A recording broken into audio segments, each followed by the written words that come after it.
आप में जो शक्तियां हैं जो आपको भी पता नहीं है वो बाहर आ सकती है।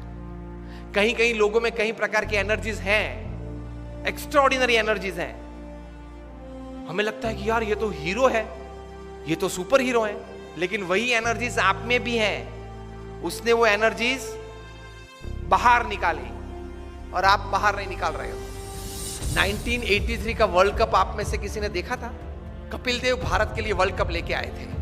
First time India won a major international tournament. बड़ी खुशी थी पूरे देश में। हम लोग, I was in standard 9th at that time, तो मुझे अभी भी पता है कि हम कितने जोर शोर से ये खुशी मना रहे थे, सब बच्चे, youngsters, teenagers. Cricket was a fever India and actually it became a more fever in India after Kapil Dev won the world cup for India.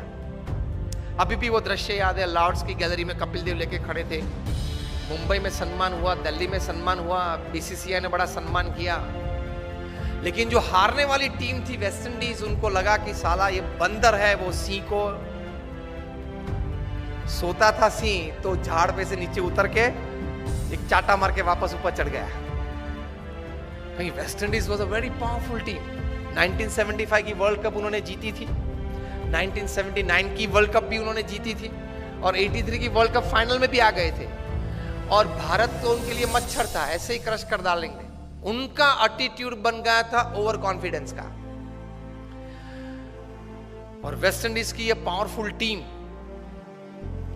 उन लोग ये लोग बैलेंस करते थे।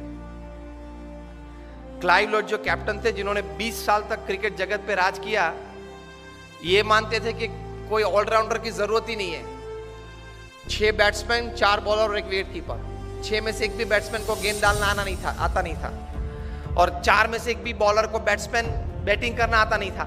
Specialise in your department, that was his strategy, his thinking, but with that he ruled the cricket world for 20 years। हम लोग जानते हैं। तो 1983 के वर्ल्ड कप फाइनल में भी आ गए, इंडिया को 183 में ऑल आउट कर दिया। विव रिचर्ड्स ने 13 बॉल में 8 चौके मारे, रॉजर बिन्नी, कपिल देव और शिवलाल यादव को मिला के। इन 13 balls he hit 8 to the fence। बहुत पावरफुल बैट्समैन थे विव रिचर्ड्स। तो हम लोग सबको तो लगा कि अब तो पूरा हो गया, यही पूरा कर देगा अभी 5-10 ओवर में। लेकिन एक मिस्क्यूट शॉट उन्होंने मारा और कपिल देव जान लगा के दौड़े थे। अगर जिसने देखा होगा, अभी भी मैं जब बात कर रहा हूं तो I can see the video in front of me. वहां से अगर कैच ऊपर आता है तो कैच, बॉल देखते देखते अगर पीछे पड़ना तो पीछे दौड़ता है ना फील्डर गेंद को कैच करने के लिए। कपिल देव को लगा कि मैं पीछे दौड़ूंगा तो शायद पहुंच नहीं पाऊंगा, इसलिए घूम गए। बॉल पीछे से आ रहा था और ऐसा दौड़ते, which is very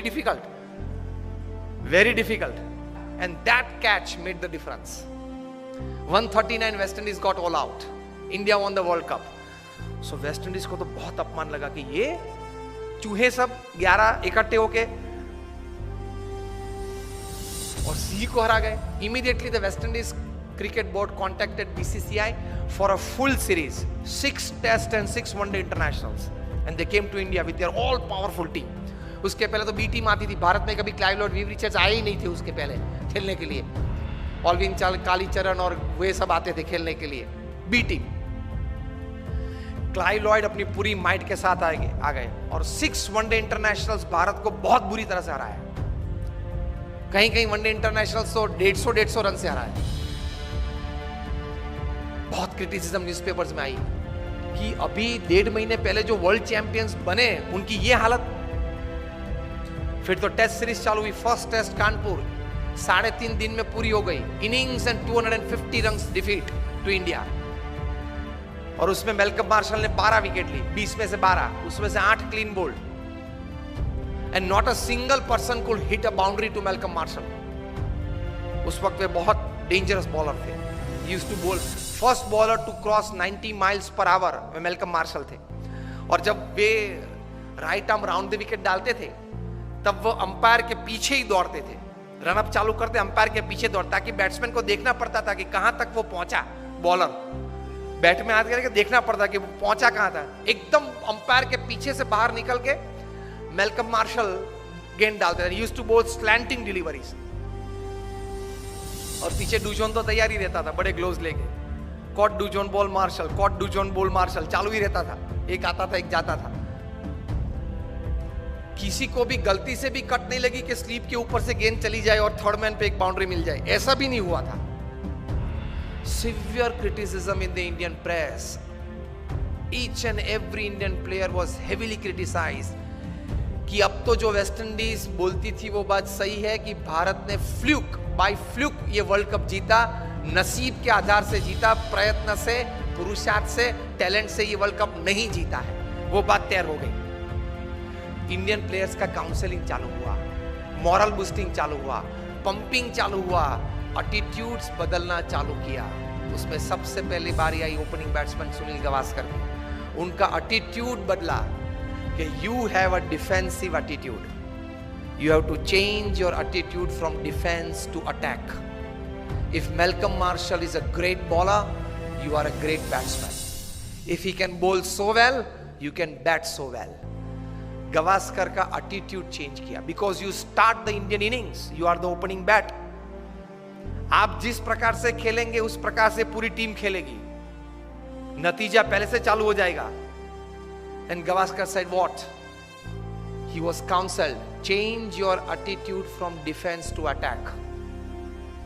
Gavaskar defensive batsman थे, वे टेस्ट बैट्समैन थे, वनडे इंटरनेशनल के नहीं थे। सचिन तेंदुलकर टेस्ट और इंटरनेशनल दोनों के थे, 2020 के नहीं थे। क्रिस गेल है वो 2020 और इंटरनेशनल के हैं, टेस्ट के नहीं है, अलग अलग रहता है। सुनील गावस्कर को बताया गया कि change your attitude, you will get success. और आप जो बैट डिफेंस करते हो वो जरा stroke, create a stroke on every ball. Marshall is a master bowler, you are a master batsman. The little master, उनके लिए पहले नाम था। The moment Gavaskar changed his attitude, his batting changed, results changed, overall outcome changed.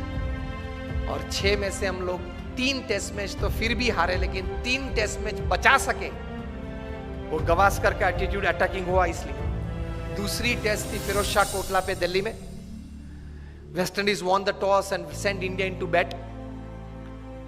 और सब bookies ने तो ये सोच रखा था कि 7 या 8 विकेट गिर जाएगी लंच के पहले 150 में। गावस्कर का एटीट्यूड बदल दिया था, उन्होंने भी बदला था। क्या? From defence to attack. Gavaskar attacked Marshall from day 1, from ball 1, और पहले ही ओवर में गावस्कर ने 4 चौके मारे। मार्शल अपनी वेस्ट पे हाथ लगा के पिच के बीच खड़े रहे और गावस्कर के सामने देख रहे। Years later, Marshall would write in his autobiography that from Firoz Shah Kotla's innings, I could see a change in Gavaskar's attitude, and that change in attitude brought out the attacking nature in his batting, and that changed the overall result outcome of the series. और गावस्कर ने lunch के पहले century बनाई, 107 not out. और final 6th test में चेन्नई पे, चेपॉक पे 236 not out in the 4th innings of the test to save test for India. 2 दिन खेले 236 बनाने के लिए, लेकिन बचा दी टेस्ट। वो लिखते हैं इस पुस्तक में कि भारत में से अगर ताजमहल चोर के ले जाना है ना तो लेकर सकते हैं, लेकिन गावस्कर का जो स्ट्रेट बैट डिफेंस है उसको तोड़ना बहुत डिफिकल्ट है। तो एटीट्यूड ये रहना चाहिए। अगर एटीट्यूड सही नहीं रहा तो कितनी भी अच्छी व्यवस्था हो, कितना भी अच्छा मार्गदर्शन हो, फिर भी आप रिजल्ट प्रोड्यूस नहीं कर पाओगे। दुनिया भर के ट्रांसपोर्ट मिनिस्टर्स की एक मीटिंग थी लंदन में, ट्रैफिक रूल्स एंड रेगुलेशंस की चर्चा करनी थी, इंटरनेशनल स्टैंडर्डाइजेशन कुछ रूल्स एंड रेगुलेशंस का करना था। इसमें इटाली के ट्रांसपोर्ट मिनिस्टर को कुछ बात करनी थी। बात करने के लिए खड़े हुए बोले कि सी, ट्रैफिक लाइट्स हमने सब शहर में रखी है, लेकिन कोई शहर में अच्छी व्यवस्था है, कोई शहर में अच्छी व्यवस्था नहीं हो पा रही है। सबने पूछा क्यों? रोम में इंस्ट्रक्शंस देखते हैं तो फॉलो करते हैं, नेपल्स में सजेशंस देख से। और जो हमारा माफिया टाउन है सिसिली, वहां people look at traffic lights like a Christmas decoration. लाल पीली अच्छी होती है, मजा आता है देखने में। व्यवस्था तो सब जगह पे थी। रोम में इंस्ट्रक्शंस देखते थे तो अच्छी व्यवस्था थी, नेपल्स में सजेशंस देखते थे तो चलता रहता था, और सिसिली में उसी क्रिसमस लाइट को दिवाली या क्रिसमस का डेकोरेशन देखते थे। लाल पीली अच्छी होती है, मजा आता है देखने में। तो कोई व्यवस्था नहीं थी। व्यवस्थाएं सब एक प्रकार की हैं, रिसोर्सेज सब एक प्रकार के हैं, लेकिन नतीजा, रिजल्ट्स पीपल के एटीट्यूड से आते हैं। इतनी ताकत है एटीट्यूड में। व्यवस्थाएं तो थी, लेकिन परिणाम मिलते हैं या नहीं मिलते हैं एटीट्यूड्स पे डिपेंड करते हैं। तो एटीट्यूड्स में ये ताकत है।